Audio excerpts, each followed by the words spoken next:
So you want to learn how to build an RGB laser projector? You've come to the right place. I have been building laser projectors since around 2005. However, this version you see behind me, I've been building these since 2020, the beginning of COVID. I needed something to do, so I wanted to make my laser projectors look much more professional, more like something you would buy on eBay. But that was really my project there. So, this video is going to detail how to make all of this. That includes the case, lining up the lasers, the electronics, everything really in there. So I hope you enjoy it and have fun on your build, and I hope it helps you out. All right, these are 3 of my RGB laser projectors that I've built, and the first 2 down there on the bottom are both 10-watt versions, and the one on top here is a 20-watt version. And just taking a quick look around the back.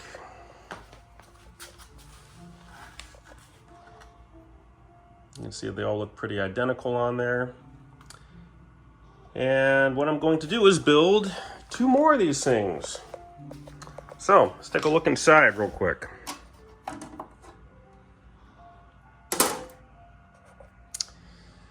This is the 20-watt version. As you can see, I'm using these pre-built laser modules right there. Figured why not, because, well, it's cheaper than actually buying all the parts to actually build them myself, is what I found. Saves me the work too, but it takes the fun out of it.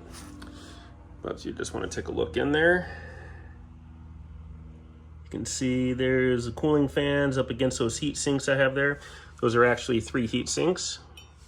And they're just kind of pushed together to make it look like one big heat sink. And then they're screwed in place. This is stuff that I will be going over on how I built it. And of course there's the galvo head.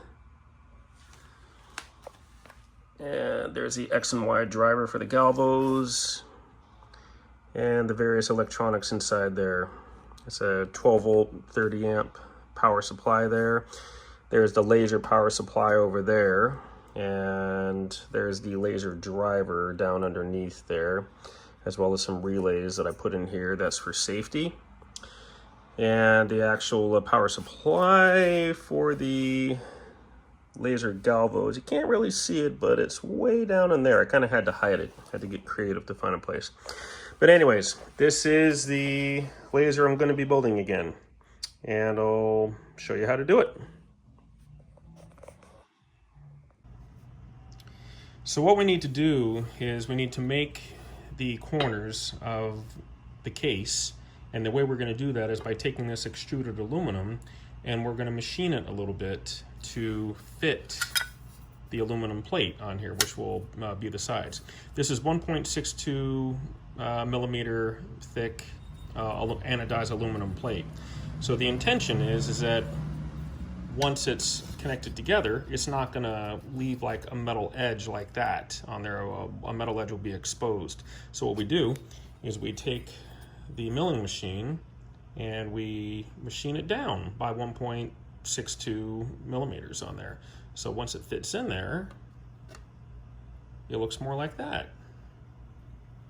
And this corner here as well, there'll be a plate going there. So that way it leaves no edge exposed on there, and it looks very, very clean. And that's what we're gonna do next. I've already done 3 of these ones here, and I've left one undone, so I can show that to you on the metal mill. All right, what I have to do first is mill off this edge right here, which is just completely flat, because the metal will sit down on top of that. And it needs to be milled down by 1.68 millimeters is what I am doing. So that is what I'm going to do over there to start, milling right along this area here. And I usually mill it at about a 0.5 millimeter each pass. So here we go.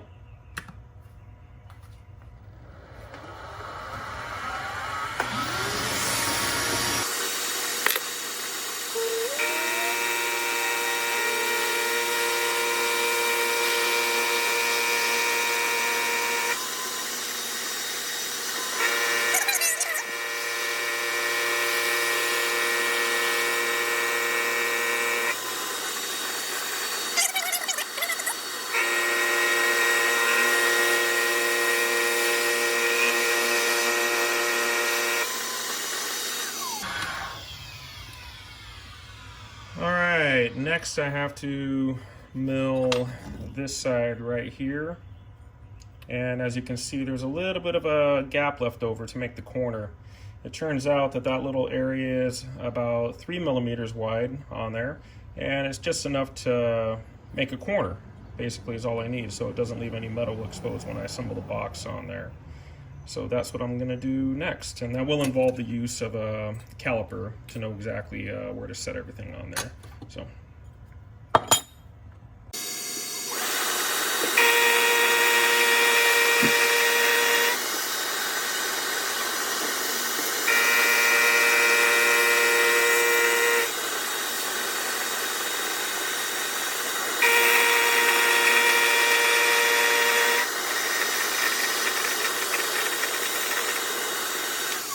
All right, that side is now done. Let me take a look real quick. Get the burrs off there. But that's what it is. And as you can see, that's where the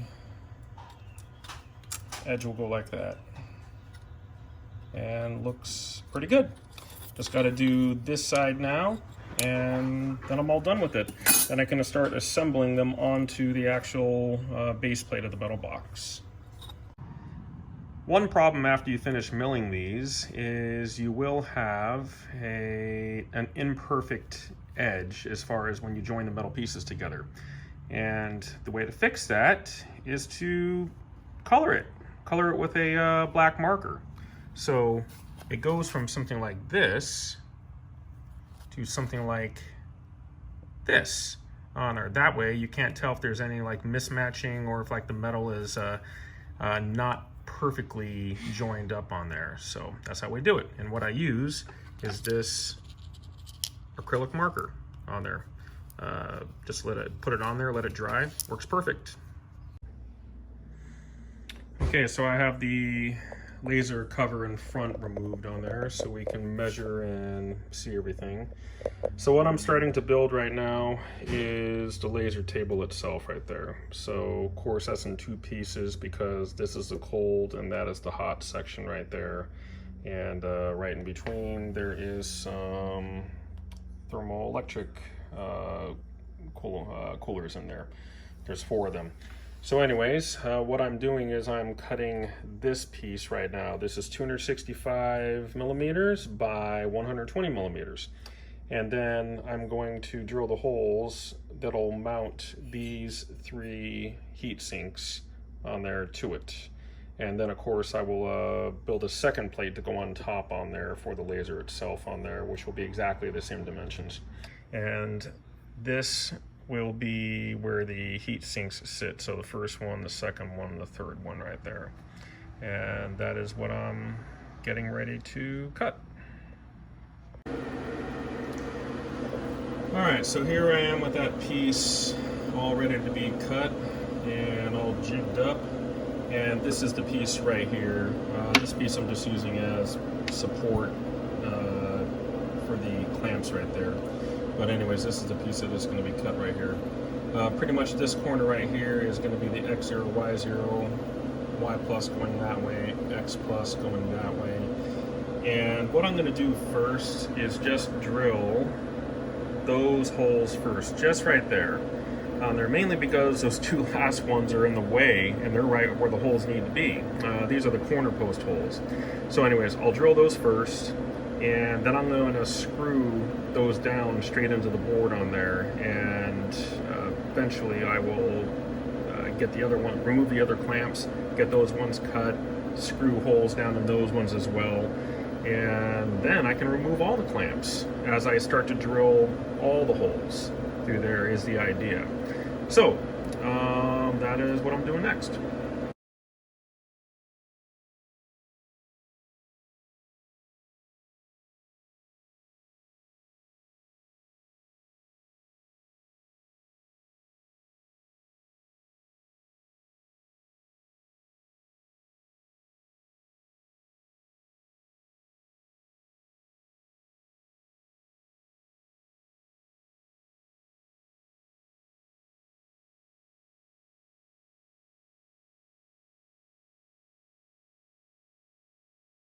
Okay, so I've already cut out those holes right there, and I've already drilled and put some screws in there. That way I don't have to worry about the drill running into anything on there. So next I am going to drill a couple of the inward holes over there and do the same thing, screw them down, remove those clamps.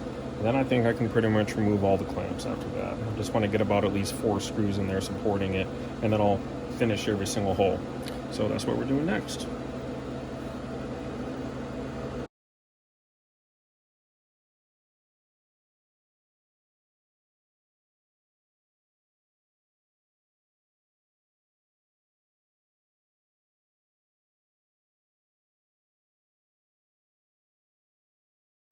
Okay, so I've done a couple of the holes at the end so I can support it more at that end on there and keep it from sliding around. I still have those 2 corner holes to drill down there and there. I'll do those next, and then I'll put 2 more screws in, and then I will remove all the jigs and do all the holes. So if you're curious how I am setting each hole to drill on there using Fusion 360, so let me zoom out a little bit on this. You can see those are the last 2 holes that I drilled right there. So what I'm going to do is open up that program, and right here I'm going to remove those 2 holes because I don't want them anymore. I already drilled them.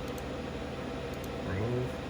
And now I'm going to drill those 2 holes right there. So what I'm going to do, zoom in, like that, zoom out a little bit,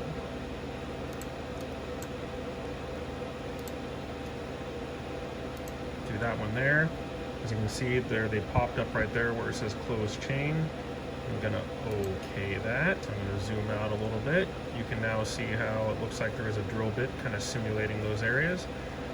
I am going to simulate it before I post it, and let's check it out first. Yes, that is the one. Let me fast forward it a little bit. I'm just making sure it's not doing something crazy. And yes, that does look like it is doing the correct thing. So I'm going to pause that. I'm going to exit the simulation, and I'm going to go out to post the process. So I'm just using the same program number. I just keep overriding the same one. I'm not renaming it or anything. And we need to select the machine, Mach 3 mil, post it. Overwrite the old one, yes. Okay, successfully posted. Now I'm going to go back to Mach 3. You're going to load the G code, go to that program. It was 1001. This is the program it was. Open. And there it is. Okay, and you can see on my display there, it's just simply a line going up and down because there's just 2 holes, and that's at the other end of the piece of metal. So let's get it going.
Alright, I'm almost done. All I got to do now is cut the perimeter. So basically, You can see in the simulation right here. Map. It's just going to run all the way around, and it's going to do that about 80 times, taking off 0.01 millimeters at a time. So that's what's going to happen next.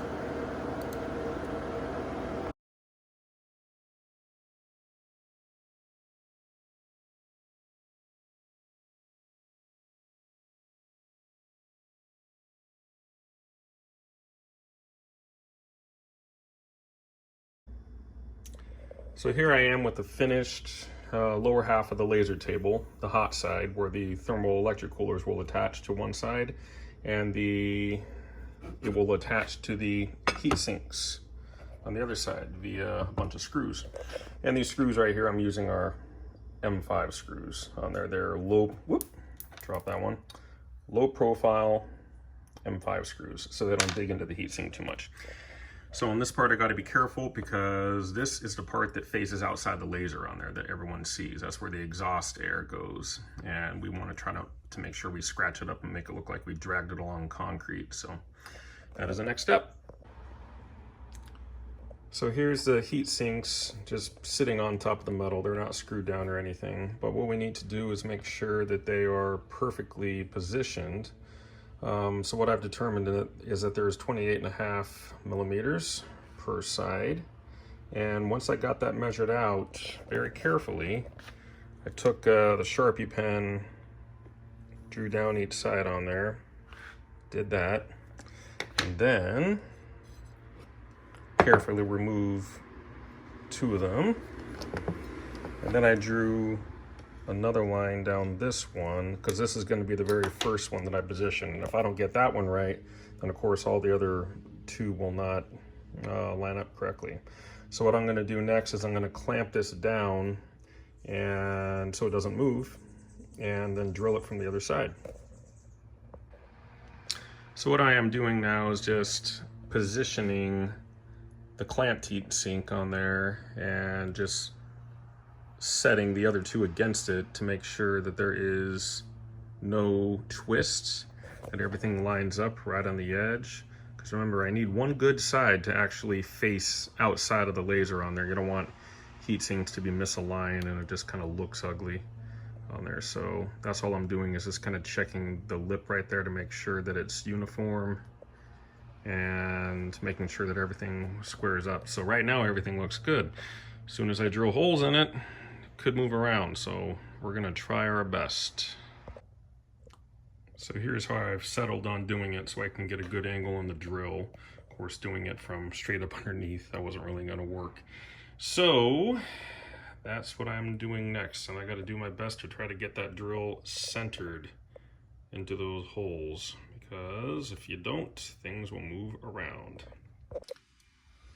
Since the screws that I'm using are M5 or 5 millimeter, I'm using a 4.37 millimeter drill bit on there. I could use a little bigger than that, but you don't want to go too big when you start making holes that you want to thread, because they will just strip right through.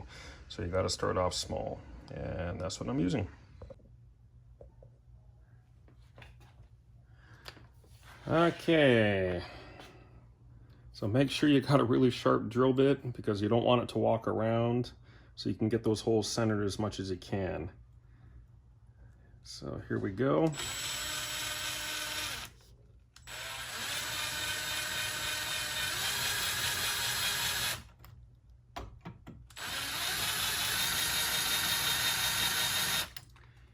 Okay, and all I'm doing is actually just starting the holes on there, so there's a little bit of a crater in there, and then I can remove the clamps and the heat sink, and then I can finish drilling them.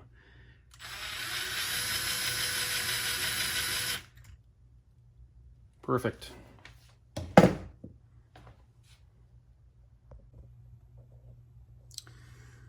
So there's the heat sink with the first 3 holes drilled. I couldn't get the 4th one drilled because the clamp was in the way, but it'll be enough to help set it into position and get it going. So what I'll use is either my drill press or the the drill I was using on there to manually finish these. You just don't want to go too far through, because then you got screws poking all the way through into the heatsink, and I'm just trying to avoid that. Mainly for the look on there, and also for just blocking any air and things like that. So that's what I'm doing next. Now we're getting ready to finish drilling off those holes. Now I don't want the drill bit to go too far into the heatsink, so I've already set the throw that it'll stop right about there, just about the point it gets past the thick part of the metal. So that's as far as it'll actually go. And let's give it a try.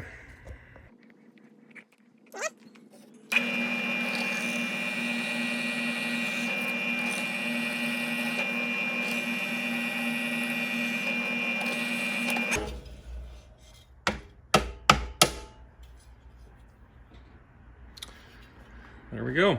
Let's go ahead and thread these things up. Okay, you see I got 3 of the screws in there very carefully, and that is all screwed down nice and flush. Hopefully it's not too twisted so the other ones don't go on there crooked. But let me get the last screw in there and I will finish this one up. Got to drill that hole.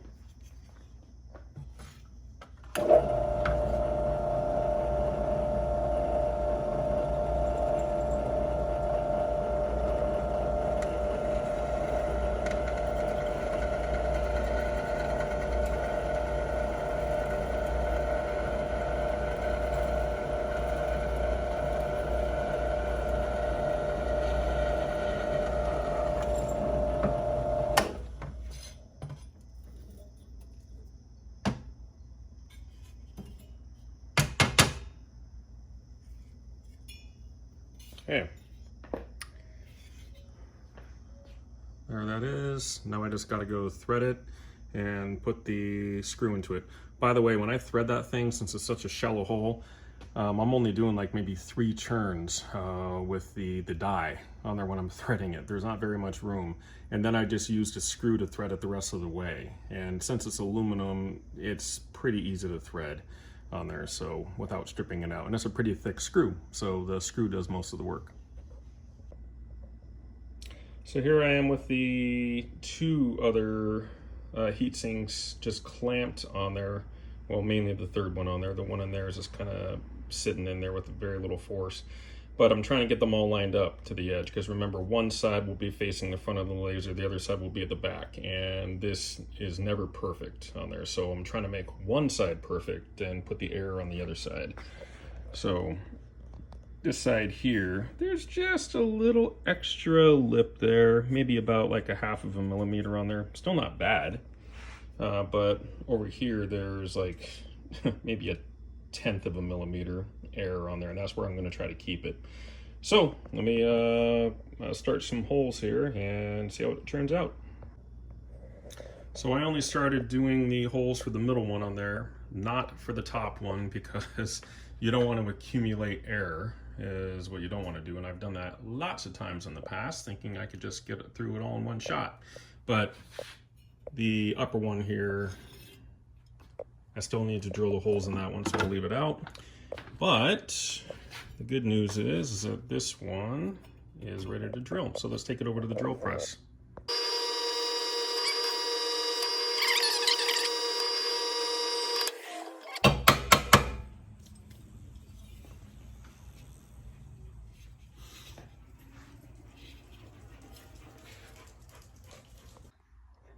All right, there's 2 down, 1 more to go. And like I said earlier, I have 1 clean edge, and the other side, it's not quite as clean. It's acceptable, but still, you have one side that's always going to be more perfect than the other, and that's the side we're going to use for the front of the laser.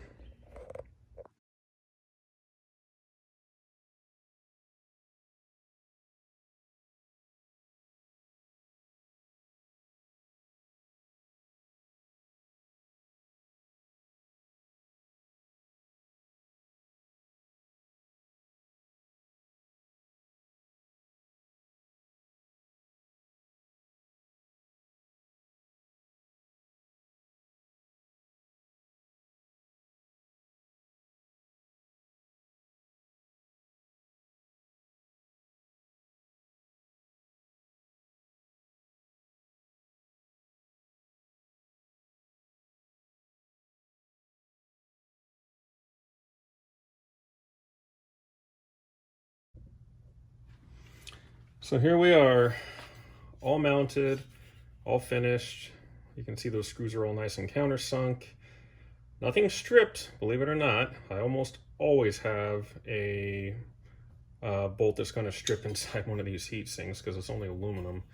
But everything seems to be doing okay. So what I need to do next is I need to make sure that I mark these so you know exactly which heat sink is on what side, and middle or center or whatever it is on there, because they won't line up otherwise. They have to go back into exactly the same positions.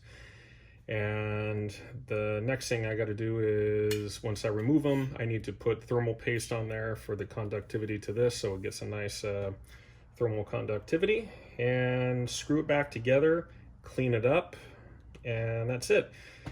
And that part will be done. I've only dropped the third heat sink about 4 times, so that is actually an improvement from my from my previous exploits doing this. So, but it didn't get dinged up too much on there, and that's the important part.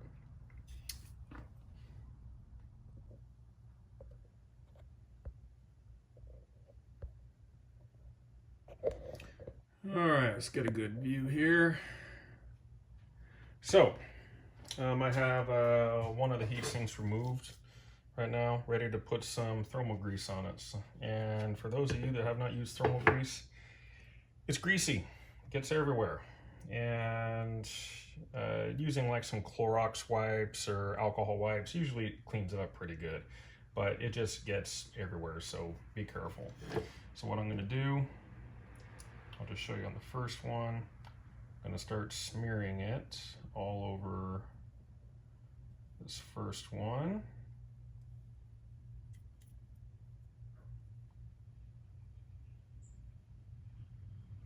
Like that.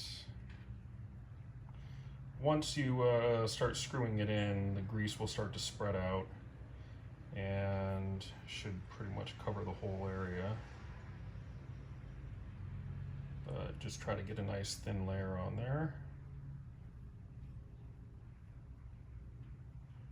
My problem is I usually put too much on, then you got a lot more to clean up.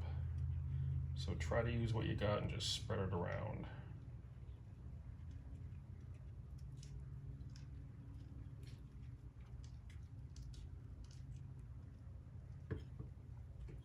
Okay.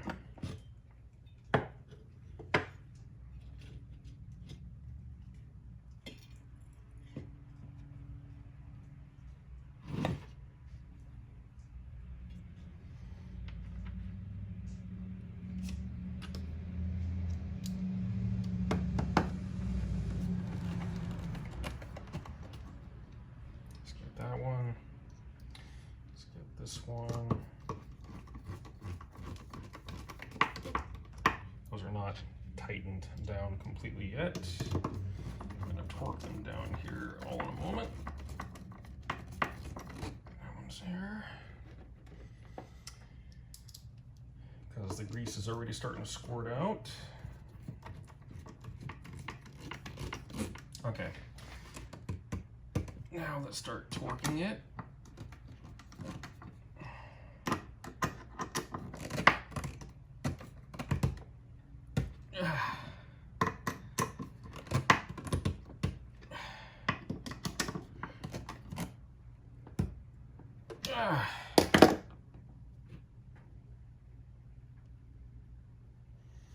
All right, and you can see it's starting to squirt out the sides there.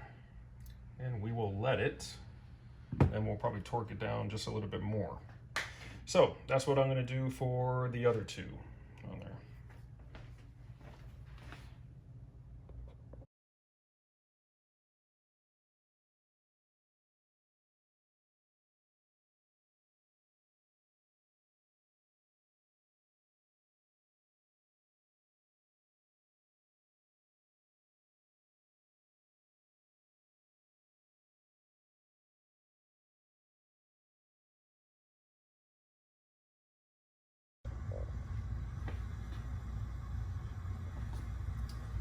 All completed.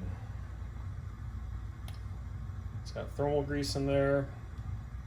Everything's screwed down, and a lot of paper towel on the heatsink right there. But everything is ready to go. This thing is completely done.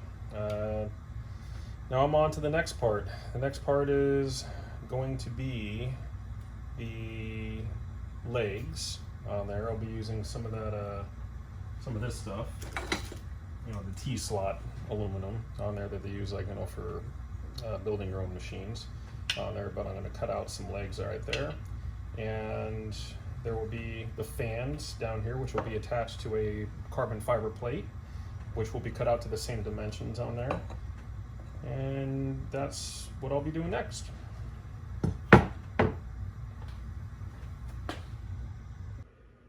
So here's the front of the laser again, the one that I'm copying here basically. And what we need to get is the size of those posts. They are two different sizes. And you can see that's the plate that we already cut with the heat sinks on there. And there that is right there. And what we need to do is we're going to cut that soon on there, the carbon fiber plate on there, which holds the fans.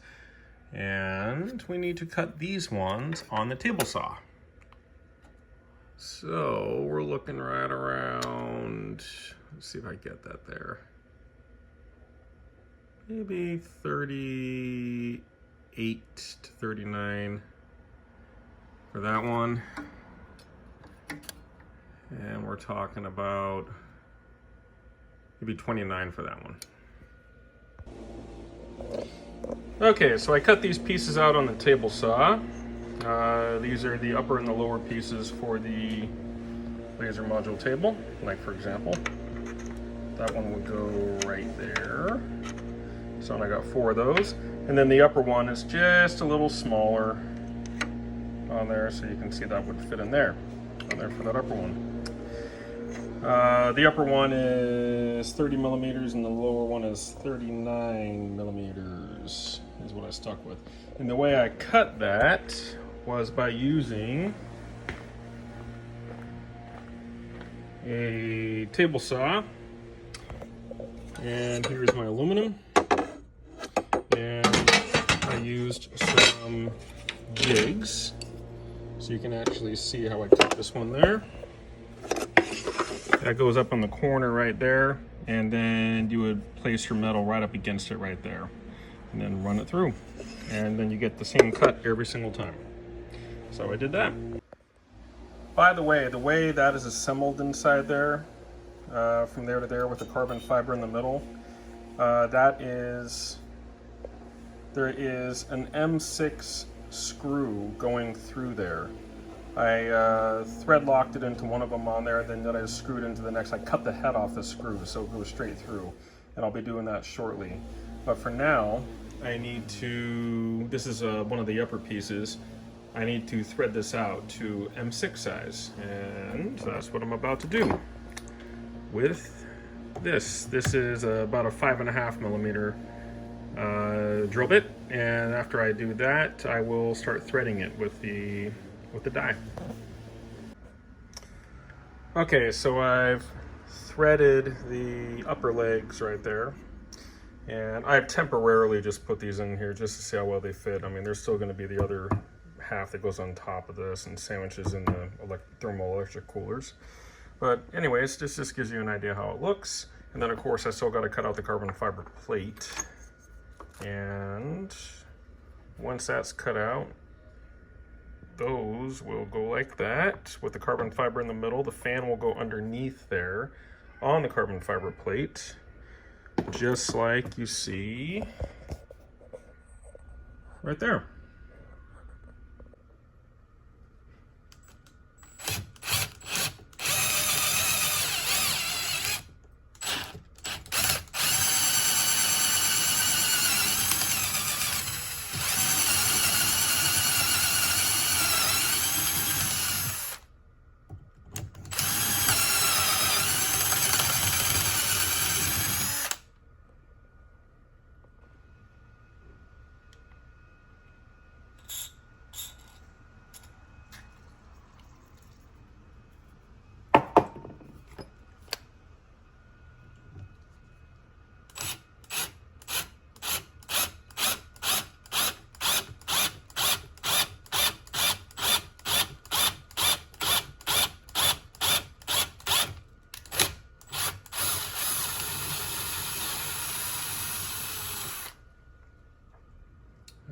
nice and threaded.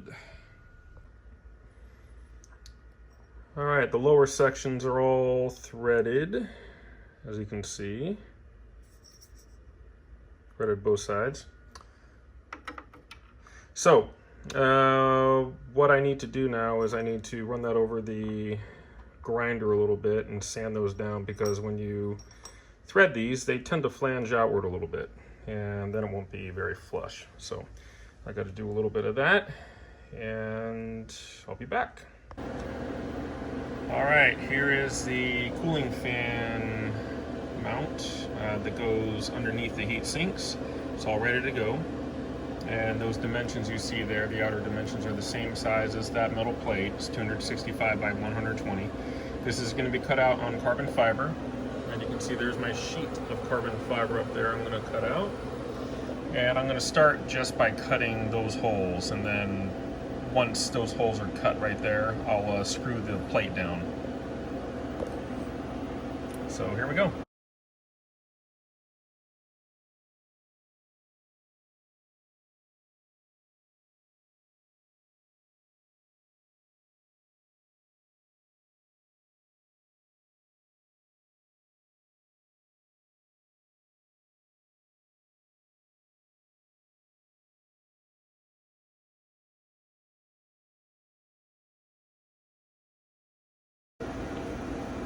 All right, now it's time to cut out the rest of the holes. Let's check out the simulation.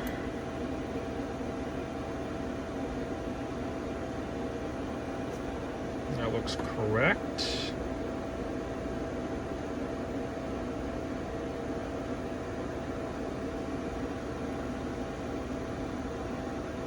That looks correct. Okay. Looks good. All right, let's go ahead and put this on the cutter and see how it does.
There it is.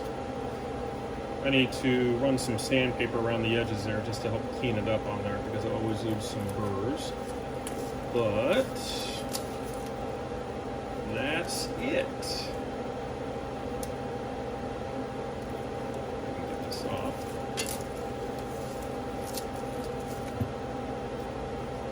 Came out pretty nice.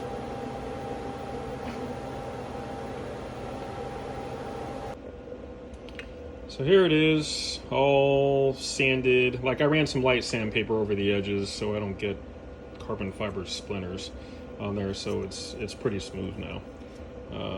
So anyways, this will be the part that goes right there, and where the fans go on there. So right under that.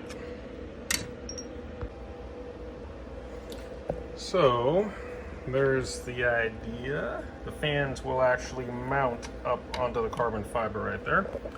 And then I have to put those M6 bolts through there, as you can see. I haven't screwed anything together yet. But that is the next step. I have to prepare those bolts.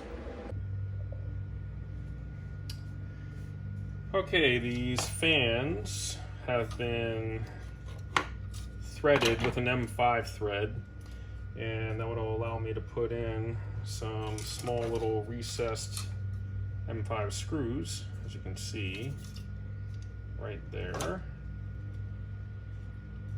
And they don't need to be very tight to hold this in. This plastic will hold these screws in there no problem. I mean, it's very lightweight anyway, the weight of the fan. Anyways, so I'm gonna screw them onto the bottom like that so it blows air up that way. And that's what I'll do next. Time for time lapse.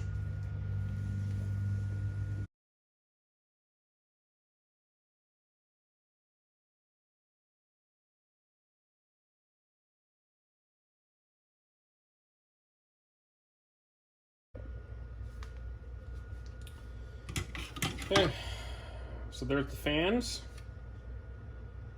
So they're blowing that way, up through that way, which will be onto this right here. So, still making the bolts to go through there, and that'll be next.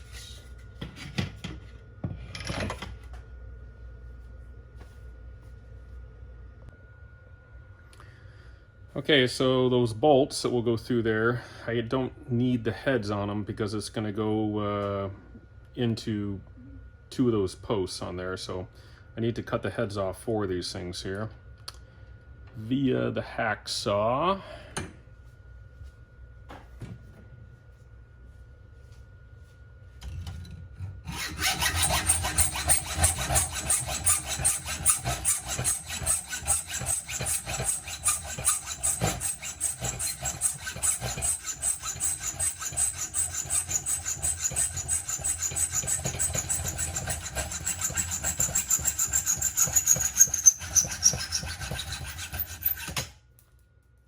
There we go. Well, 3 more of those to go, and then I need to take that over to the belt sander and kind of round off the top so it can screw in easiest, or screw in easier.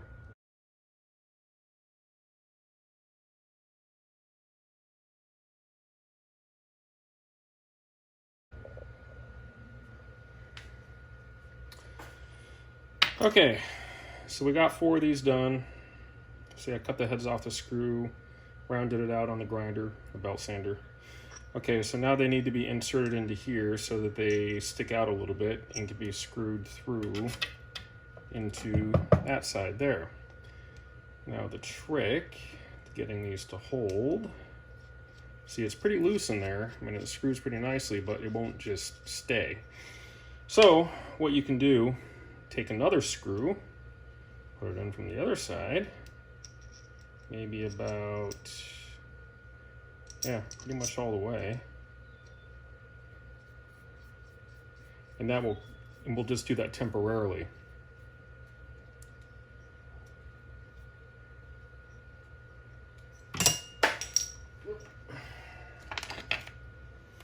So you screw that in. If I can keep that from falling out. Keep going.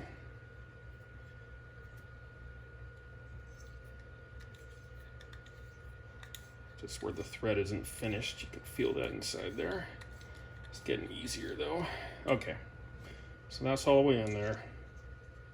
And I can feel that that's actually pretty secure now because that's pushed up all the way against it, so it won't go anywhere.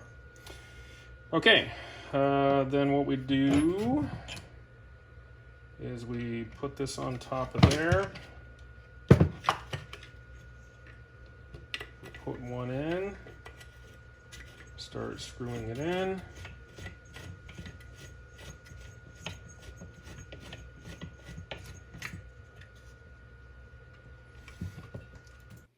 I got my channel locks, so make sure it's all the way. Go, nice and tight. Trying to get these to line up a little more. The top one twisted.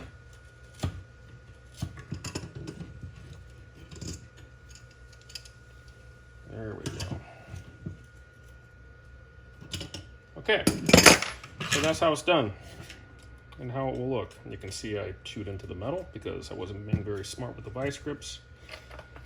That's okay. Just kind of file you off a bit with the razor. And I'll be more careful next time. Okay, so I got 3 more of those to go.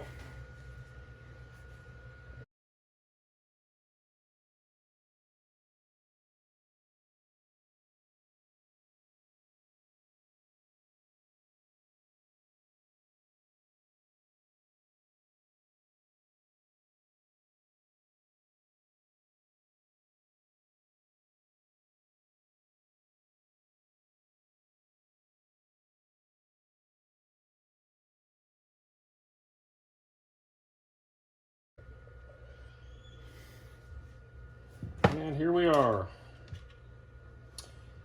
I would say 80% completed. But the fan is installed. You can see how it works. It blows right onto there, ejects the hot air. The thermal electric coolers, which I'm still waiting for in the mail because I was out of them. There will be 4 of them, like a 1, 2, 3, 4, right there like that. And they're the small ones, you know, that do like, they're like 60 watts at 12 volts on there. But they do plenty of cooling on there for what I need. And then I will machine cut a plate that goes on top of that to sandwich them in, which those bolts will come off and then go through the top in order to sandwich it in. And then that pretty much completes it, except for the holes where the actual laser will sit and all that. I'm still waiting for the laser module to arrive in the mail, but that should be here shortly. And yeah, so hope you liked it.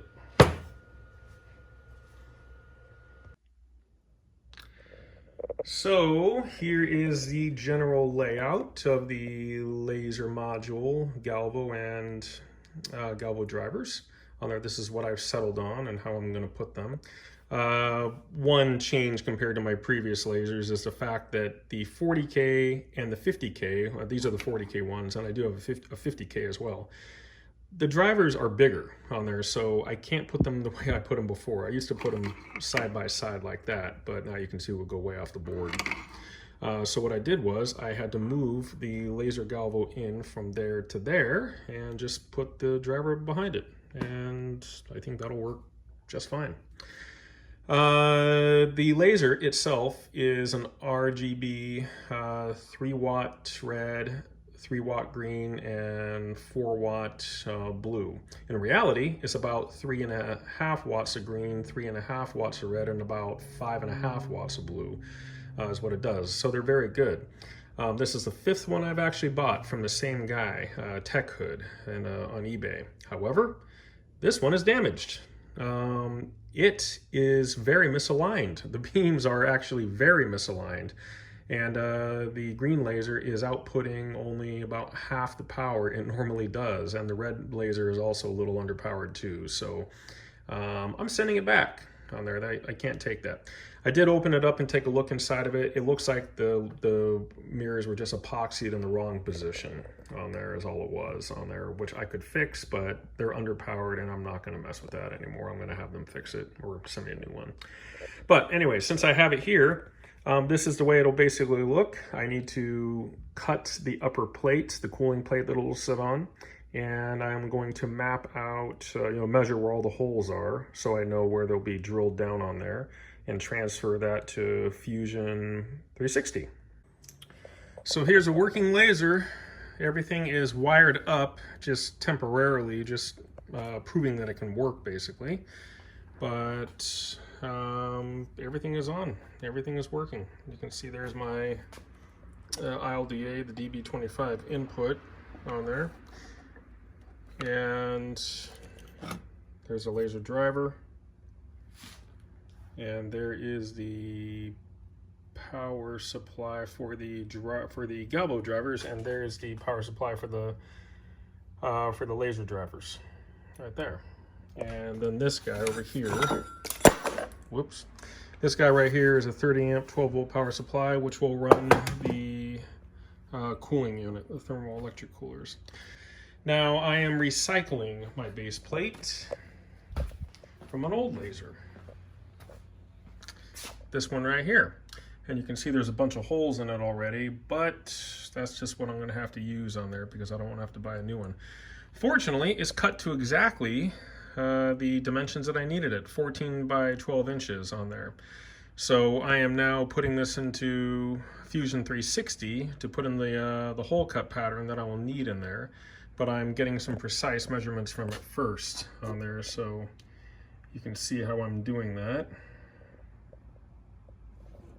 And there's that one right there. Now I know, let's see if I can push that against there. I know that this ruler is a 1/2 millimeter longer. You can't really see it in there, but it's a 1/2 millimeter longer than its 0 point on there. I need to get a better ruler. But anyways, I measured it as 304.5 by 353.5, and those are the dimensions I'll put into Fusion 360. A useful tool that I could really use is a large digital caliper, not the small ones that we use like this. I mean, like a long one would be much nicer to have on there, but I looked at them and they're kind of pricey and I don't need one that bad yet. So anyways, time to go on to Fusion 360.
Okay, I ran into a little problem. I was inside the house and I heard the bit break on there, and I'm not exactly sure, but I think there might have been some interference and this thing decided to run crazy. It was maybe like 3/4 of the way done too.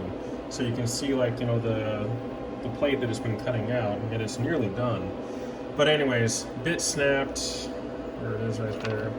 And now it is probably not calibrated, not aligned to fit in there anymore. But I'm gonna see if we can fix that. There is a trick to it. I'm gonna see if it works. So what we need to do is we need to tell it where home is. So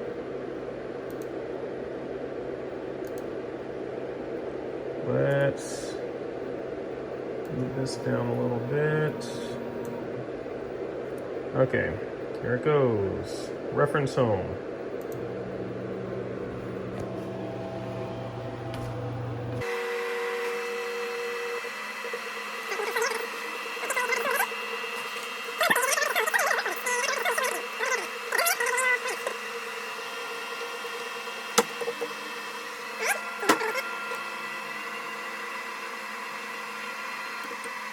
That's where it thinks its home position is. So now let's see if it remembers where the work home position is.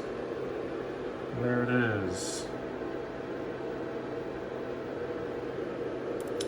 Now, since 0, the Z-axis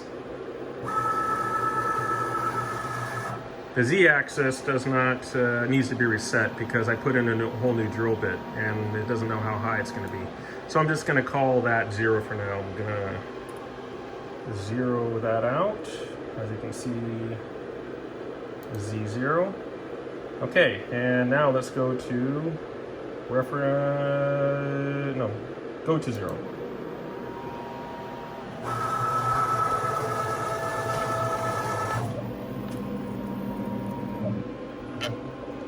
And I think we might be in luck, because that looks like it still remembers where 0 is.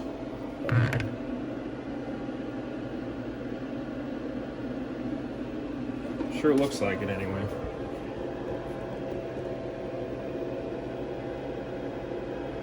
Okay, well, let's finish this cut up. Alright, let's see if it works, or I'm going to break another bit or break my part.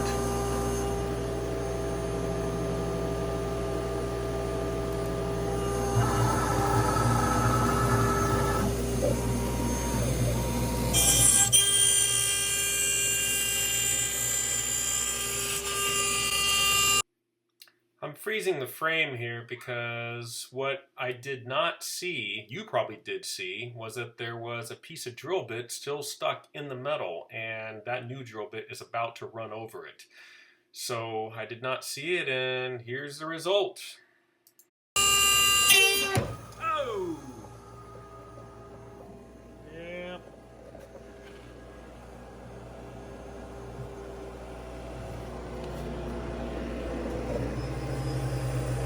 Okay, problem. Well, okay, I just learned a little lesson. There's the old bit. I didn't find it. I thought it flew out of the machine. And the new bit just ran into it and broke. So, okay, well at least we got that problem taken care of. Let me put in a new bit, remove that bit from there, and we'll try this again. Okay, round 3, I think we're on now. We're all set to go again.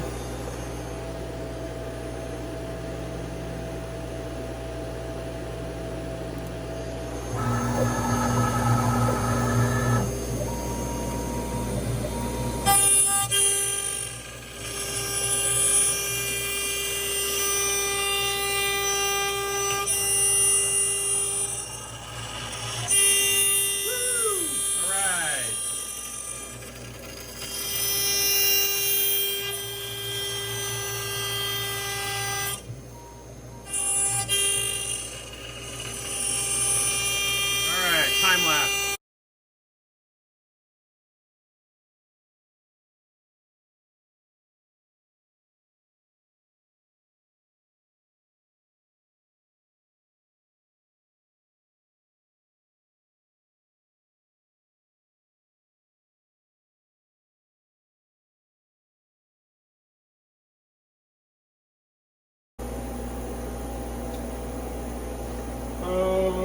Okay, here it is. Let's get you out.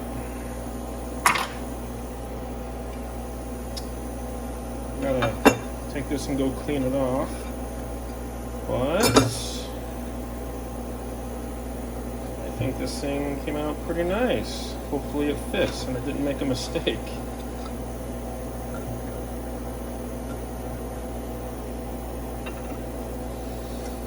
Ow. That's what I was trying to avoid. Pokes a little. Okay, now I think it's cleaned up. Now I just need to go wash it off, and we're gonna just sand the edges down a little bit on there so they're not so sharp. And that's it.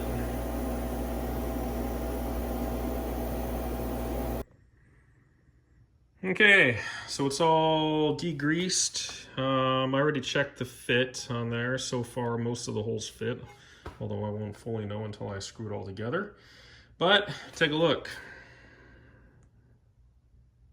Right there, that's where a bit broke.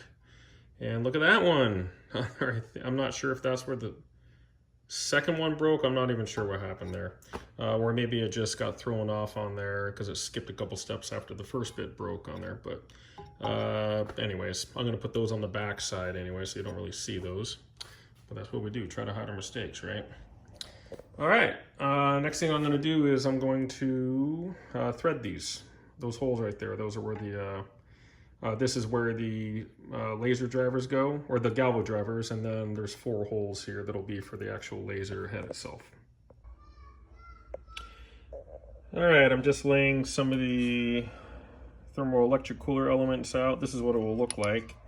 Remember, put the positive on the right side on there, and then you know the upper side is going to be your cool side. There's what that is. So basically this is how they'll be. I'll have to put some thermal grease on them, of course, and then I'm going to sandwich it down in between this, like that. See?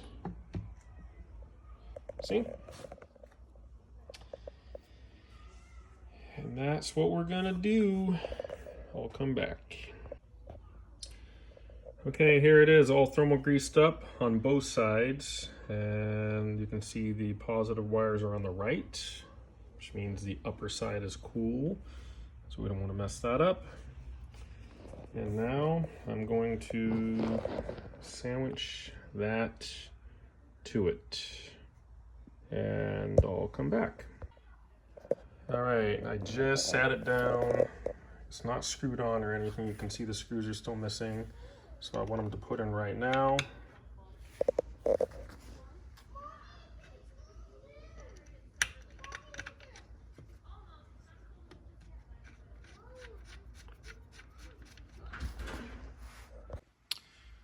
Okay, I have it screwed down, laser and everything removed, of course. But one thing I did forget is I forgot to put a center hole right there to help pull it down in the middle on there, so it doesn't bow upward on there when I sandwich the thermoelectric coolers in there. So I don't want that to happen. So I'm gonna actually manually drill a hole there and then squeeze it down. I need to freeze frame the video to talk about this because I forgot to put it in. What you're looking at is a picture from my 4th generation laser, and that was the first one that I put the thermal electric cooling into. But I soon discovered that when I did that, I'm blowing warm ambient air from that big fan directly over the top of the cool section, the cooling plate, and that would immediately take away its cooling effect. I was trying to eject the hot air out, but the hot air needed to be directed out. Hence, I needed to put in a big cooling baffle made of carbon fiber, and that's what I'll explain here when the video starts again. So I'm coming across a problem that I didn't really think about, and that problem is with the cooling of the laser head area up here.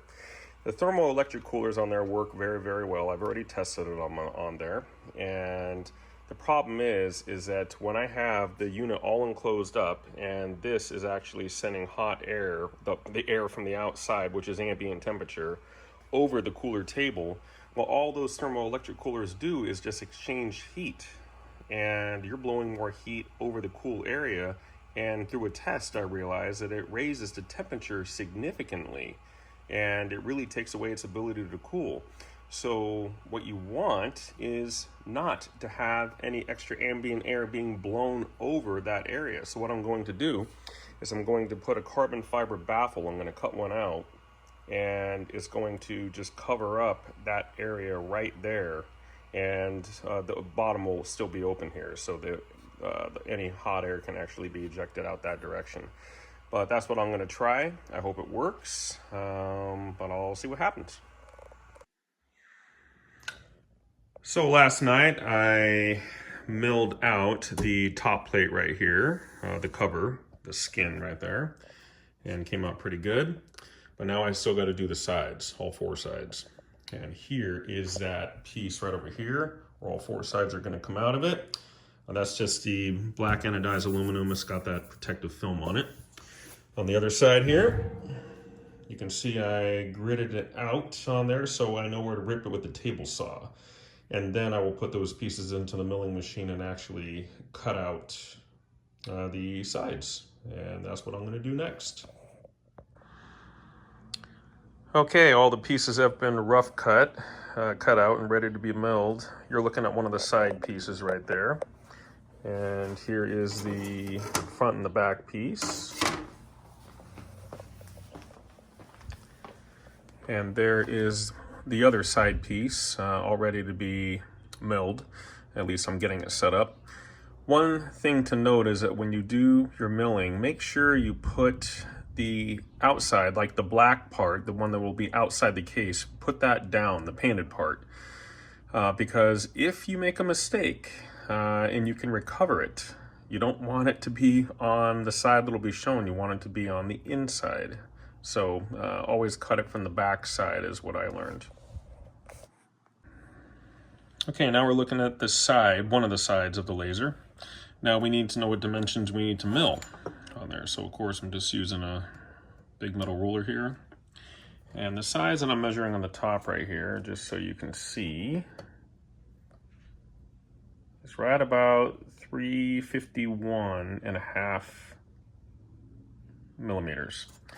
Now, don't just settle with that one measurement. Do them at the top and do them at the bottom, because there's always going to be a little bit of variation. Now, if I look down here, it's actually showing 351 exactly. So that's probably because where this post is sitting on there, the hole is a little bit bigger, so we can move it around a little bit on there if I need to on there. So it's going to be at least 351, no bigger than 351.5 when I'm trying to make the tolerance as tight as I can. So like the same thing in the front. Let's take a look. Whoop, let's do this. This one looks like it's reading 301.5. And this one up here is reading exactly the same. So it's virtually the same, 301.5. So what I'm doing now is finishing drilling the holes on the corner posts for the back plate and the front plates and side plates and so forth. So you can see that would be the side holes are there already. I just need to do the back holes as well as finish, actually the front holes are all done now.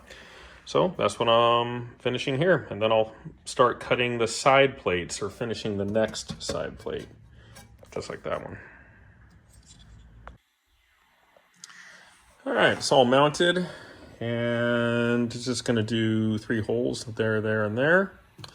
Let's turn this thing on and let it go.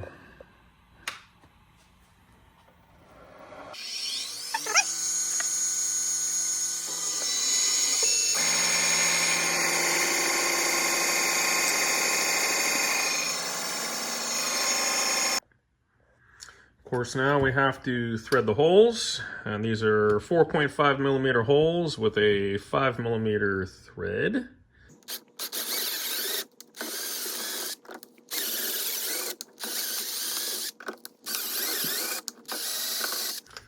There we go. It has very little metal to go through on there, so that's why I was using the drill to thread it on there. But in any other case, I would actually use the threading hand tool on there and do a couple turns and then back it out so I don't mess it up. But this seems to work for this one.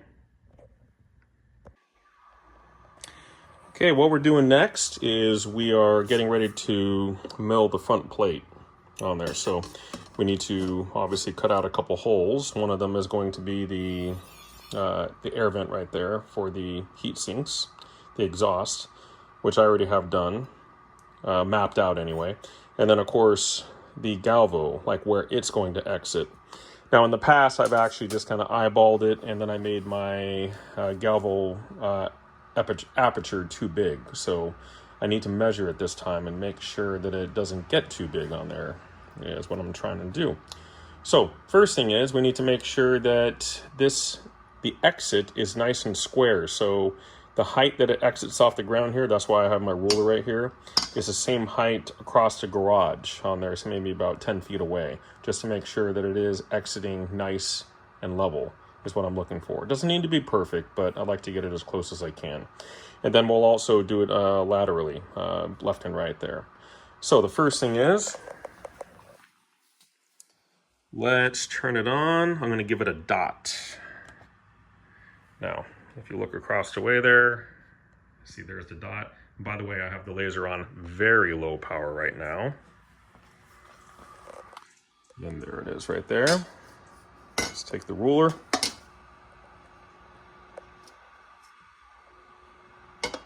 And you can see it seems to be, yeah, around the ½ inch mark, just above a ½ inch, well, just a little more than a ½ inch down is what it is. So let's take this over here. There's the mark, but there's the problem. There's my ruler. So it is about a good, probably 8 inches high is my guess. So what I need to do is make an adjustment on the Y galvo, and that's what that hole is, that screw hole is right there. I need to make an adjustment on that, and I'll be right back. All right, so you can see I got my Allen wrench in there, and I turned it, loosened it just enough that I could move this around just a hair. So you can see that is now actually aiming a little lower than it was. I think it needs to come down maybe a few more inches.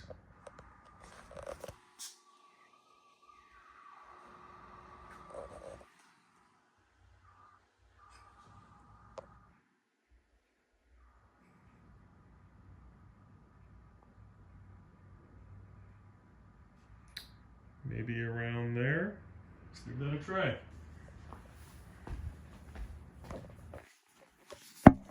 Let's zoom you out. There. Nope, too much. So let's take a look downrange. You can see the ruler. And it is a bit low. It needs to be up almost toward the top of the ruler. So let's see if I can do this.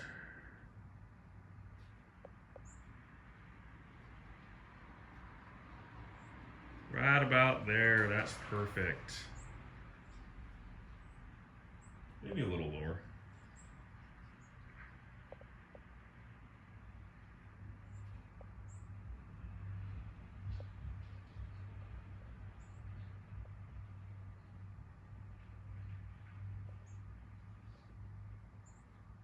There it is. All right. Let me tighten that up.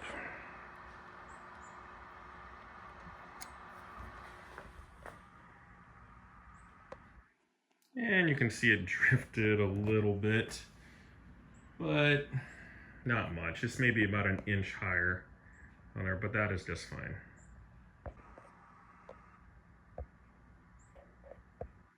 Okay, I made a final adjustment on there. Now it looks pretty accurate. Okay, next thing I need to do is do it laterally. Make sure that it is exiting approximately at 90 degrees out of here. Okay, I've confirmed that the laser beam is exiting straight out. So it is perfectly level, and it is not leaning one way or the other on there. So it exits straight out of it. Close enough anyway. So now you can see that I have a square way down there, because that is the maximum extent that the laser beam can do. That is the biggest it can actually go left to right and top to bottom. And that is where I need to cut the hole for the laser aperture. So we're gonna start to find the dimensions of that next. Okay, now we're measuring to see where it actually wants to touch the ruler, so I know where to cut the hole. Trying to do this in a way that it doesn't blind the camera too much.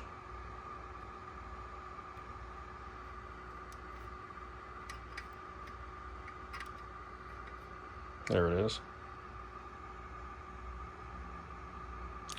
It seems to be right between, safely between 90 and 120 millimeters. going that way. So I could 90 to 120. So a 30 millimeter wide aperture should work just fine. Let's do it vertically.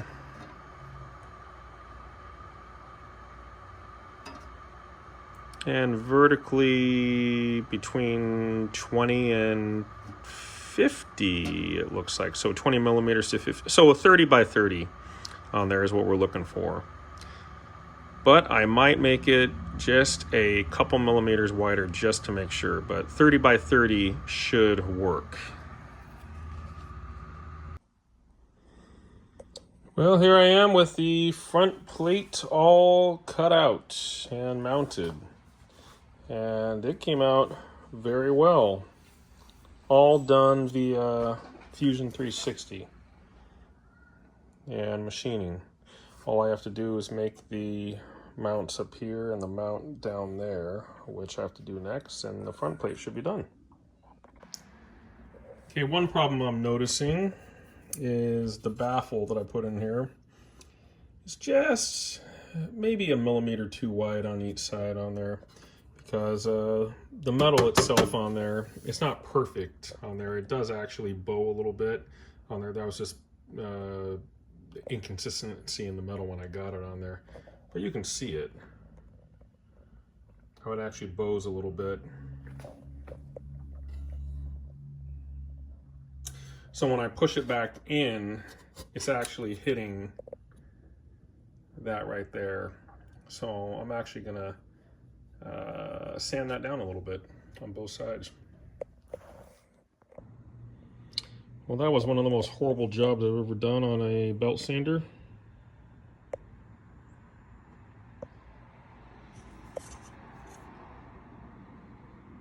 Well, you can clearly see that. Wouldn't be noticed inside very much, but I hate not having straight edges, so I'm going to put it up on here on the milling machine and I'm going to straighten that out. Since I'm putting that up there, I might as well put the rest of the holes that I'm going to need too, so that's going to be my next operation.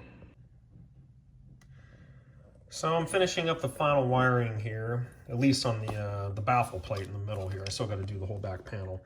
But anyways, this is just a DB25 breakout board, and of course these are all the wires that are going to run to the X, Y, and red, green, and blue on there for the laser. These are just it's a DB25 input and output, and one of these is going to run to the back panel, which there'll just be a real short cable, like less than a foot long, so it can be disconnected from the back panel a little easier. That was my intention anyway, or I could do it directly from here. Then finally, these guys over here are delay relays on there, which I have set for like 5 seconds of delay. This is for when you first turn on the laser, when you first turn the key, that it will not arm immediately on there. So there's a yellow light that'll be on the back of the laser, which will be, which is always on when you get power to the laser, and the red light will mean that the lasers are now armed on there, that they are ready to go and receive input. So this will be like a red, green, and blue, and the last one here will be for the warning light on the back of the laser.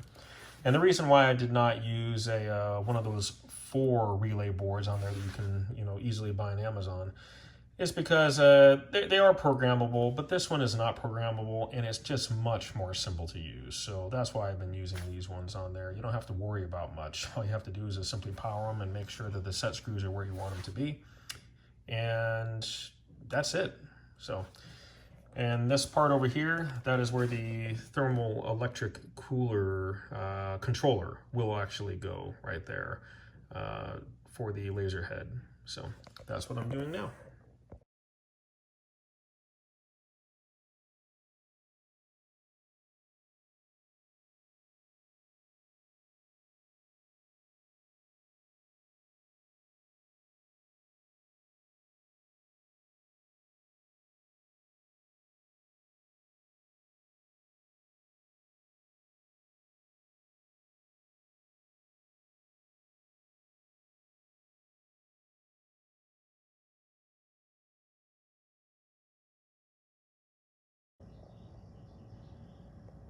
Well, here it is.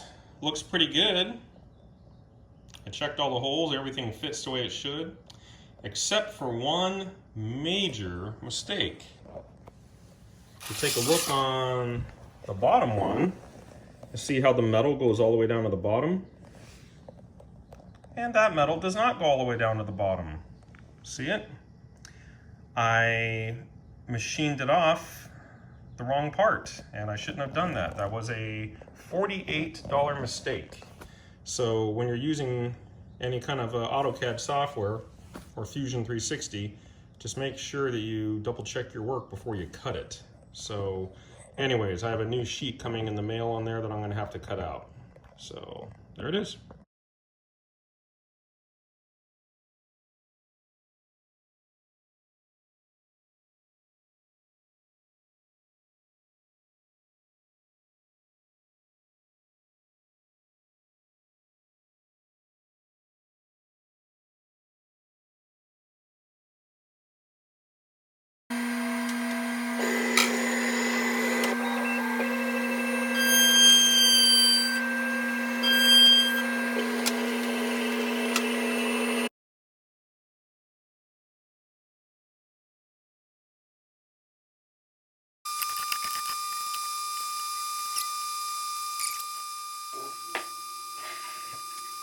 This is me cleaning up the edges with a razor blade on there. There's always some burrs left over when you do some of that machining, and a sharp razor blade will smoothly get rid of them.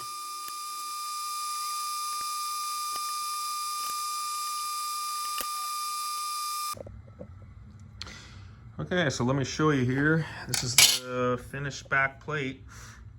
It's all degreased and deburred. Everything looks correct, although we're gonna find out when we put everything on it, of course. So one thing I want to show you is that, I think I might have said it in the previous video, but when you do cut these things, make sure you put the painted side down, because stuff like that will happen. I wasn't paying attention to the bit, and when it started tracking to a brand new cut, that's what it did on there. So that would have been a permanent scar on the other side, but it's going to be on the back side. No one will see it anyway. So the other problem, this was the original plate that I cut, and you can see it's missing a whole piece down there because I made a screw up on Fusion 360. So I had to cut a brand new piece. And you can see that that piece now is the proper length. That will go over like that. Anyways, next step, installing the components. Okay, just kind of test fitted is all I'm doing there. And it seems to be very nice.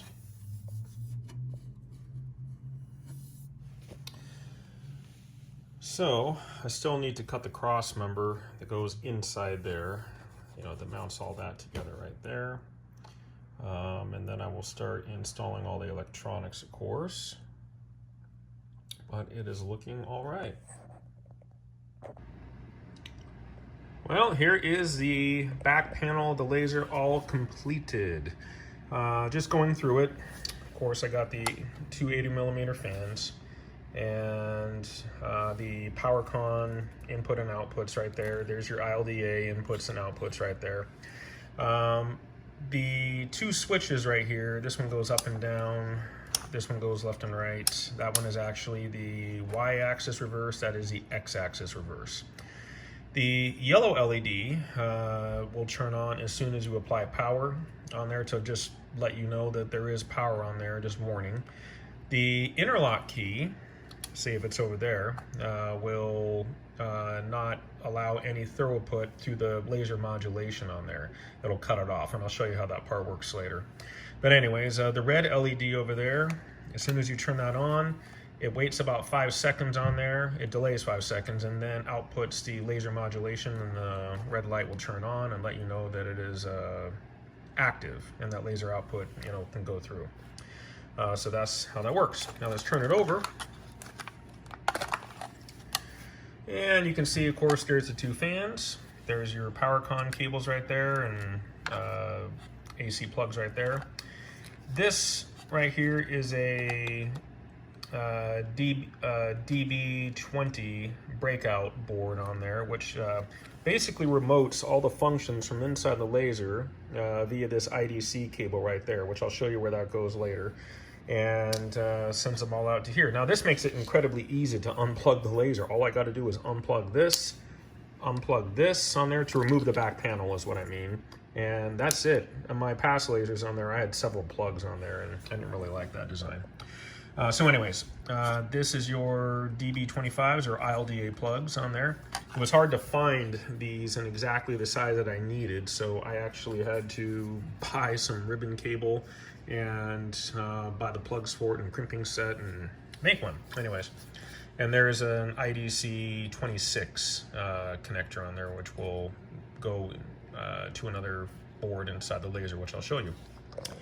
So looking down here, there's the back of the red, there's the back of the yellow light right there, the LEDs. Those are AC or DC on there, 12 volts, so it doesn't matter how you plug them in, which is kind of nice. I think they're just automotive LEDs. There's the switch right there.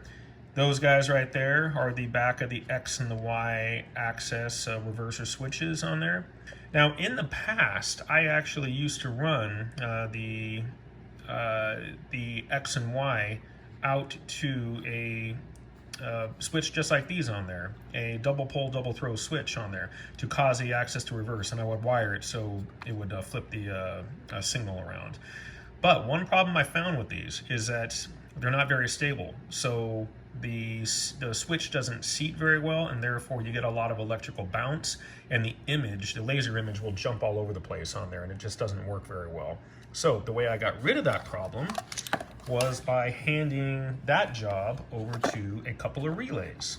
And that's what those are right there, the X and the Y relay on there. So these are double pole, double throw relays, basically like these double pole, double throw switches, except they're relays. And I had to solder them down onto a custom made board and wire them up on there to reverse it. But anyways, these switches will power the relays, and the relays keep the signal much more solid and stable on there, and it works just fine. So that's my method for that. So that is that. So coming over to here now, this is the inside board there, of course. That right over there is the DB20, which remotes all the functions of the laser, like the mirrors, like the X and Y axis, and the indicator lights, the cooling fans, all that gets remoted through this cable right here, which plugs right into that right over there. And it makes it easy to unplug. And that was my intention on this model, this version of the laser I built. As you can see right there, that is a cooler on there, a thermoelectric cooler controller, and that just keeps the laser head cool on there, which it's sandwiched way up there. I showed you that on a previous video on there, but I still got to wire all that up properly. And this guy over here is the DB, well, it's a IDC 26 connector on there, which this one right there, the DB25, will go to the IDC 26 and right to there. And then of course, those functions get output to the mirrors and the modulation and the basic laser functions. That guy right over there, those 4 relays you see, and as you can see, RGB, red, green, blue, those 4 relays are for the safety on there. So when I turn on the key switch, those are delay relays on there, and they're set for 5 seconds. So those will open the electrical path to the laser itself for the red, green, blue modulation on there. And when they are shut off, it basically just shorts them. It crosses the wires on there. So there is absolutely no signal getting through there. On the laser side, it'll cross them on there. And then the one that's unmarked over there, that one is the one for the indicator lights on there. As you can see, the yellow wire sticking it off on there, that's the yellow light, and the red light way on the other side, that is the red wire, that is the red light. And they're just all tied together on there, so they turn on together, they turn off together. And that is basically the electronics. So I just still have a couple of minor things to do in here, like cleanup and installation. I still haven't installed this on there. Still got to screw all that in, but it is getting pretty close to being done. So I'll come back later. All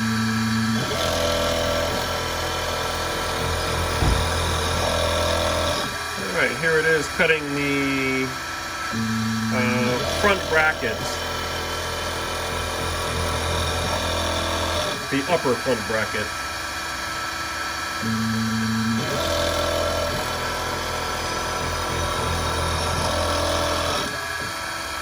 That's called an open contour that it's cutting right there on Fusion 360.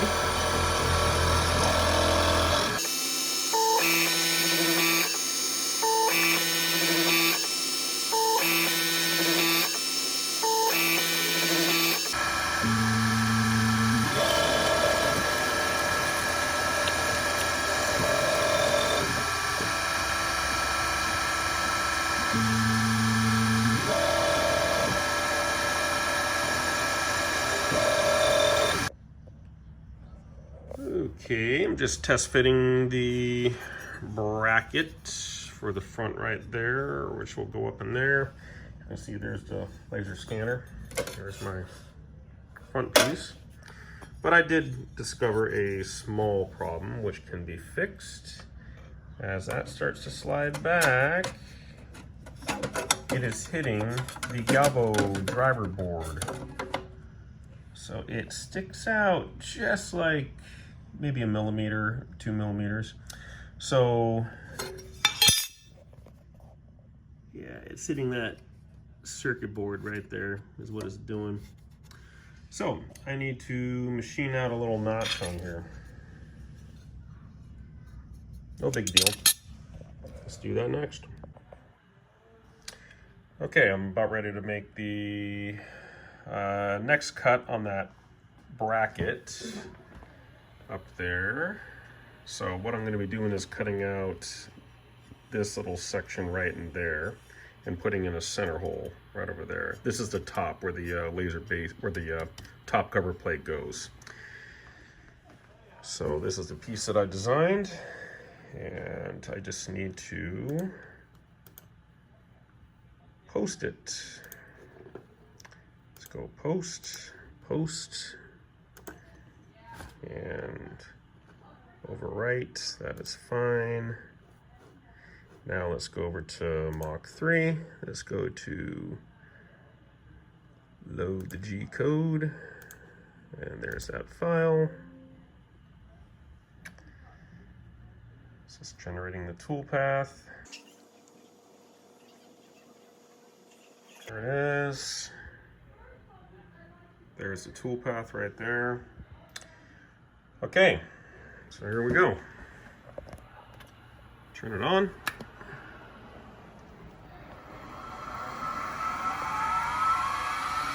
And I'm going to put a little bit of a lubricant there, some WD-40.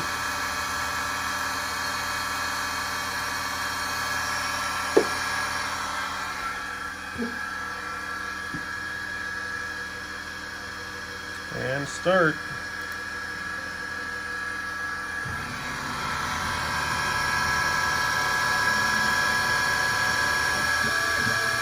Let's do the whole first.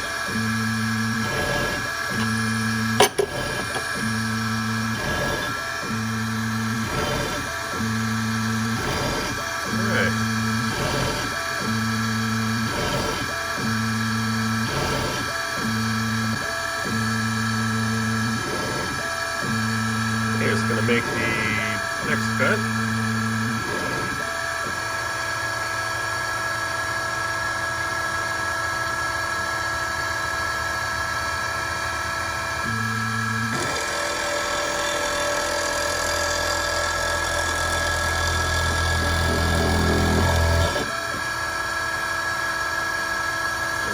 diagonally returns back to that same point. So this is another open contour.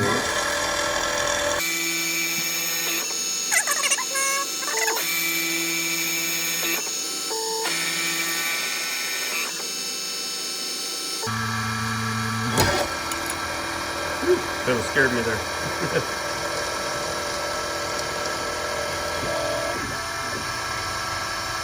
Alright, it's got about 4 more passes to go, and I'll just sort of do that to help clean it up.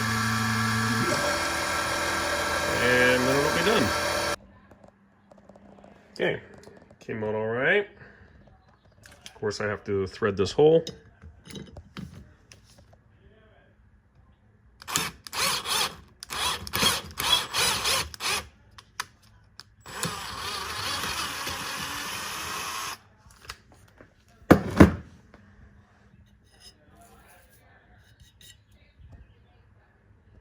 Okay, looks all right.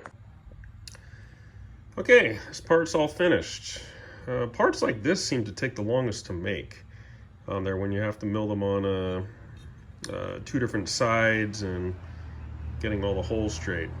Now the question is, will everything fit properly? And I guess we will find out, but that's where it's gonna go right there. All right, looks good, right? Well, almost. If you look right up there, you can see how the hole is not quite lined up.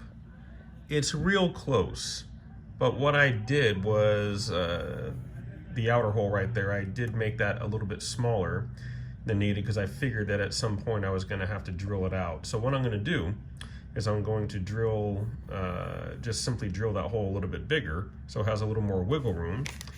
And then the screws, once they go in, they actually have a pretty wide head to them on there, so it'll cover up the entire hole on there. And that's kind of what I did over on this end right there. So when you're trying to get everything to fit together, there's even if you're using the CNC machine, there's always going to be a little bit of error here and there. So, and I still need to put in a hole there and a hole over there. I forgot to do that originally, but on the back side where that metal bar is, that metal bracket, the holes are already drilled, so I can simply just unscrew it, take off the front plate on there, and then just drill straight through that way on there, and then I got a perfectly measured hole. All right, next step. Okay, this part's going to be easy since I already unscrewed it from there, and I have those 2 front screws in there kind of holding this bracket in place. All I have to do is just drill holes straight through there and there, and then I will have the 2 missing screw holes that I needed on there. And the other part is going to be widening up that hole a little bit so it can accommodate the air for that hole right there. Okay, I am only 1 bracket away from finishing that bracket down there, which doesn't exist yet. But this thing is just about done. So, final step, make the bracket. So now I need to install the lower bracket right there. And it just so happens to be that I have this piece of scrap on there that I cut when I was making the upper bracket. So that'll fit just fine. So what I'm going to do is put this into the milling machine, and I'm going to smooth out that edge because I just used a hacksaw and it's really not straight, and I just want straight pieces. So anyways, I'm going to do that next, and then I'll go on to Fusion 360 and map out a few holes on it for it to drill and put it in, and hopefully that'll be done. So what I have here is a 1/2 inch diameter 4 flute end mill, and the flutes are long enough on there that it can mill the entire side. Let's see if you can kind of see that you can get all the way down there. all in one pass on there. So that's why I have this on here. I'm just going to be doing it manually, just using the manual feed on Mach 3 on there. I'm just trying to smooth it out is all I need on there. It doesn't need to be any specific length or anything like this on there. That'll come later when I drill the holes on there. Then those need to be precise. But this part, I just want to smooth it out. That's all it is. So that's what I'm doing now.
There we go, that'll work. All right, next step, we got to start putting in the screw holes. So that is an Fusion 360 thing. Okay, the part has been centered up and is ready to go. I put a little bit of WD-40 on it. Let's turn it on. And let's get cutting.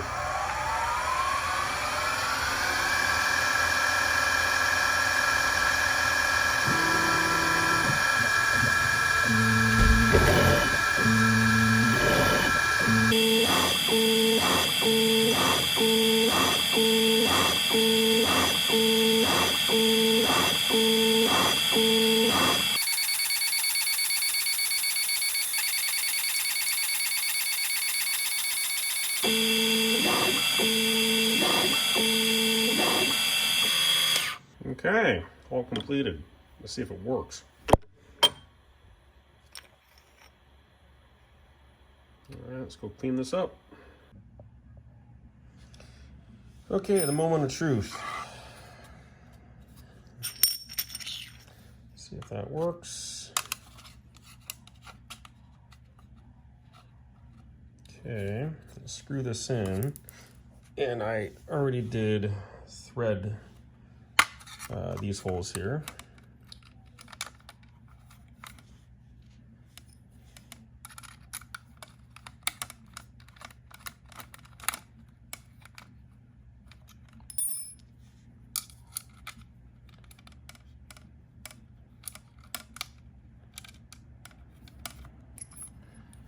So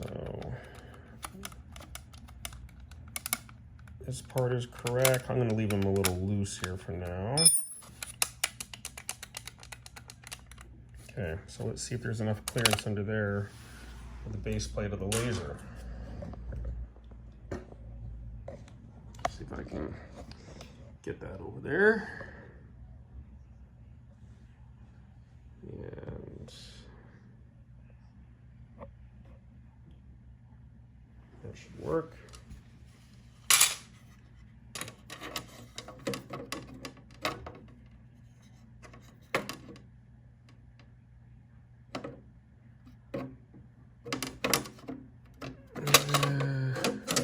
Actually, I think that is going to work out quite nicely. Okay, let me screw in all this and then I'll drill a hole straight from underneath down there up into the bracket to hold it. There already is a hole down there in the, take a look. There already is a hole right there and a recessed hole underneath there, which I'll show you. But anyways, I have to turn the laser over and we'll drill it out. So that's the next step. Okay, the front plate's installed again, and now what I need to do is flip it over, and I need to drill the hole from underneath. So let's do this in a way that I'm not going to damage it. Put on some wood here. That.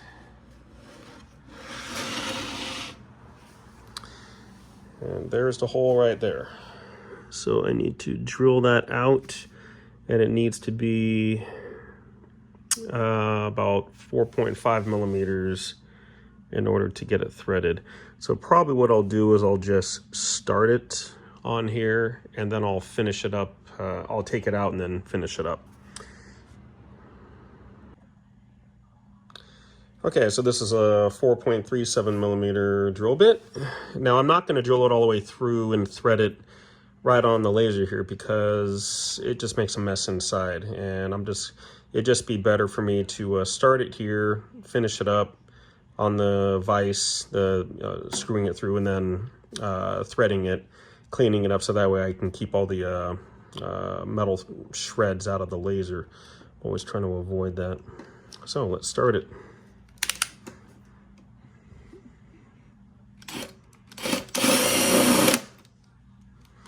Okay, got that.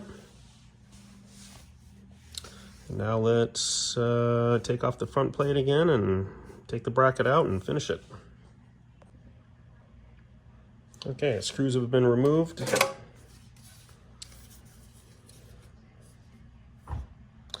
There it is right there. I'm gonna go finish drilling that out and thread it. Okay, front reinstalled. Let's flip this thing over.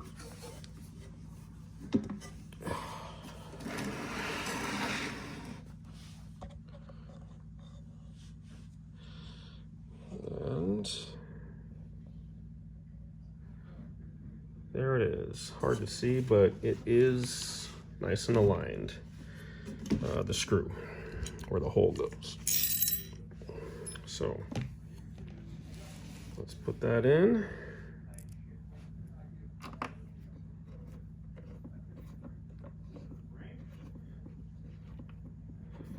Oh, very nice. Oh, I love it when things work out that good. By the way, if you look around here, you see all these other holes on there. That is because this is from an old project and I didn't want to waste this metal. So that is why a lot of these holes here don't have anything in them. Well, I am missing a couple screws here and here. I think I forgot to put those in. Well, what do you know? I did forget to screw those in. What you're seeing underneath here is this and that one down there. Those are the front of the laser table, you know, the laser assembly. And those are the back posts right there. So it was only being secured by the two front ones, which is enough, but that's why I drilled these, so all of them would be screwed in. But that's what we're checking for.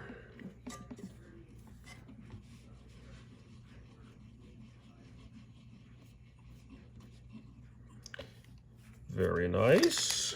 And by the way, these are M6 screws with a low profile head. And you can see I already machined out the bottom to fit these on there, so they are completely flush.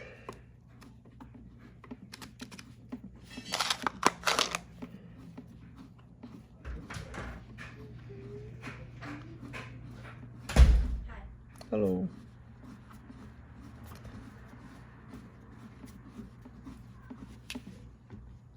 All right. I think that's all done. What's all done? The laser, all finished. Okay. It is. Okay, let me put this back in here. Flip this back over.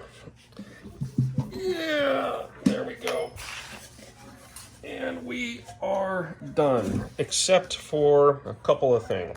So what I need to finish on here is I need to put a manual beam shutter right there, as well as I'm going to build an electronic beam shutter inside a beam block.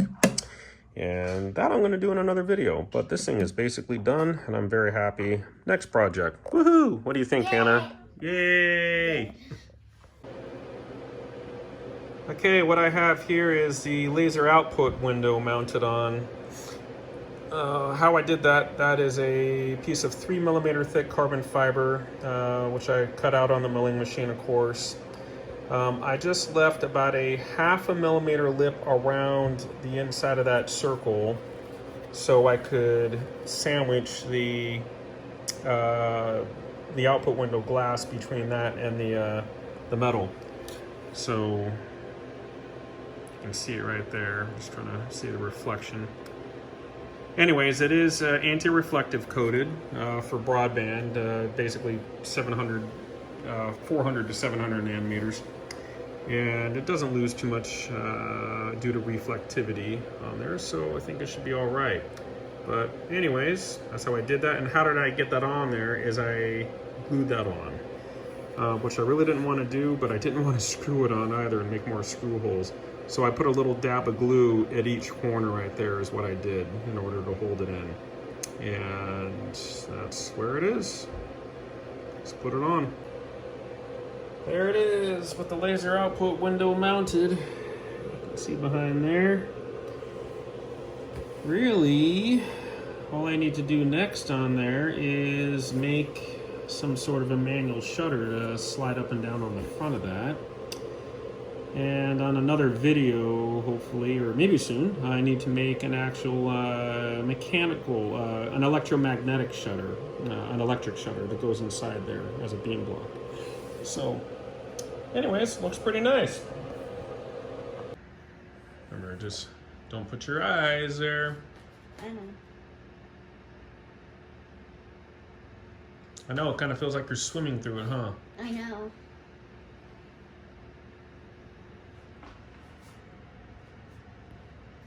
See? Well, strobing effect isn't really happening right now, but that's just from the speed of the shutter. Pretty cool.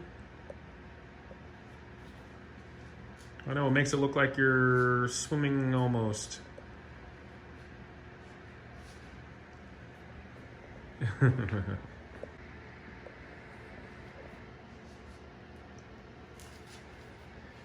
we go, there's some red.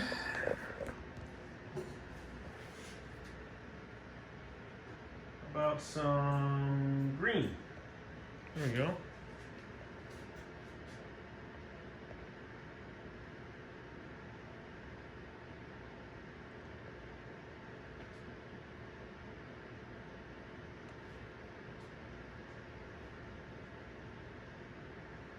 How about some blue?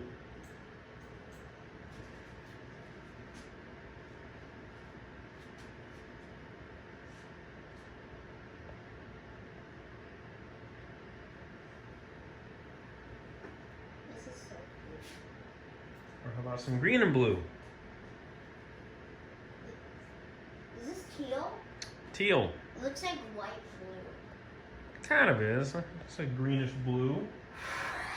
What happens if I take red and green and mix them together? Red and green, brown, maybe.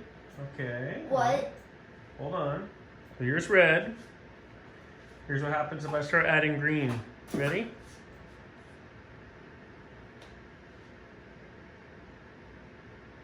How?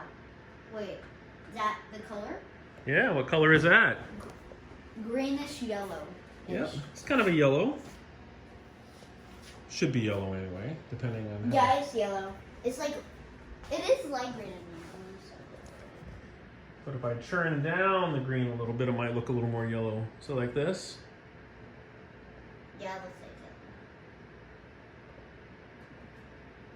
it. See? What happens if I mix red and blue together? Red and blue. So there's red. What does blue look like? Let's find out.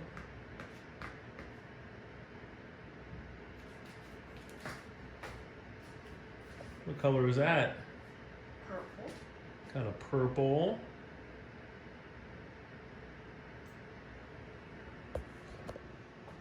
Kind of a purple violet color maybe.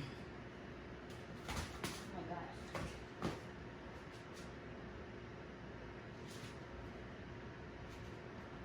my gosh.